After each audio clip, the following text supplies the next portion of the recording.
ওমানে সড়ক দুর্ঘটনায় নিহত ৮ প্রবাসীর মরদেহ দেশে এসেছে।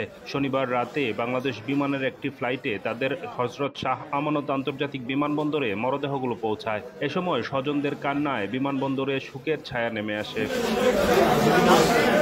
তারপর শেষবারের মতো সাগর পাড়ি দিয়ে জন্মভূমি সন্দ্বীপের উদ্দেশ্যে ৭টি লাশ নেওয়া হয় সীতাকুণ্ডের কুমিরা ফেরিঘাটে। রোববার সকালে তাদের নেওয়া হবে সন্দ্বীপ। নিহতরা হলেন সারিকাইতের আমিন মাঝি, মোহাম্মদ আরজু, মোহাম্মদ রকি, শাহাবুদ্দিন, মোহাম্মদ বাবলু এবং মাইটভাঙার মোহাম্মদ জুয়েল ও রহমতপুরের মোহাম্মদ রনি। অপরজন রাউজানের টিকদার ইউনিয়নের ইউসুফের ছেলে।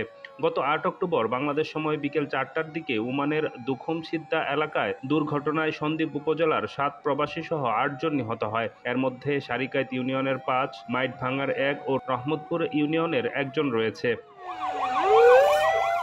আমরা দেখেছি অর্থাৎ মাত্র ৫০,০০০ টাকা বা ২০,০০০ টাকা দিয়ে একটা পরিবারকে লাশ দাফনের জন্য অর্থাৎ একটা খরচ সরকারি ভাবে দিয়ে দেওয়া হয়, এখানের মধ্যে সীমাবদ্ধ থেকে যায়।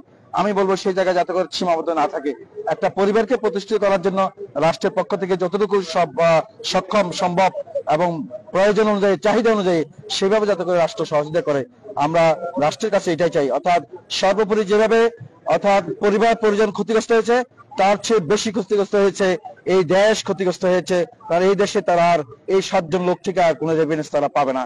আমি অন্তর্বর্তীকালীন সরকারকে অনুরোধ করব, এই ক্ষতিগ্রস্ত সন্দ্বীপের ৭টি পরিবার, রাউজানের একটি পরিবার, তাদের একজনকে যোগ্যতা অনুযায়ী সরকারি চাকরির যদি একটা ব্যবস্থা হয় তাহলে পরিবারগুলা বাকি সময় একটু স্বাচ্ছন্দ্যে তারা চলার একটা ব্যবস্থা হবে।